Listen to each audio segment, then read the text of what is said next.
నమస్తే. మల్కాజ్గిరిలో దీనికి సంబంధించి బోనాల చెక్కుల పంపిణీ విషయంలో అయితే ఒక వాదవాదం చోటు చేసుకుంది. కాంగ్రెస్ వర్సెస్ బీఆర్ఎస్ అని చెప్పేసి సవాళ్ళ మీద సవాల్ విసుకున్న పరిస్థితి. దానికి సంబంధించి రామ యాదవ్ గారు అక్కడ ఏదైతే బాధితులు ఉన్నారో రామ యాదవ్ గారు మనతో ఉన్నారు, మాట్లాడదాం. అన్న చెప్పండి, అసలు అక్కడ ఇష్యూ ఏం జరిగింది? మిమ్మల్ని ఎందుకు కాంగ్రెస్ పార్టీ సంబంధించిన వాళ్ళు ఎందుకు కొట్టవలసి వచ్చింది?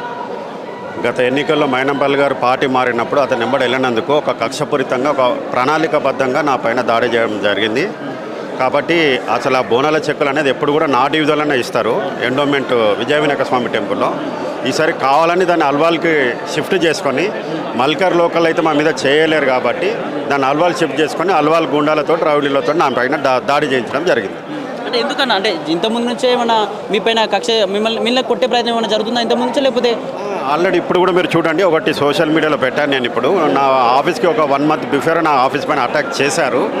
సో అప్పుడు మేము ఎవరు లేనందుకు రాత్రి అరౌండ్ 11:30, 12 o'clock చేశారు. అప్పుడు మేము ఏం ఆఫీస్లో ఎవరు లేము కాబట్టి సో వాళ్ళు ఎప్పటి నుంచో ట్రై చేస్తున్నారు. ఆల్రెడీ మీరు ఇప్పుడు ఫేస్బుక్లలో కూడా చూడండి, అప్లోడ్ చేశాను.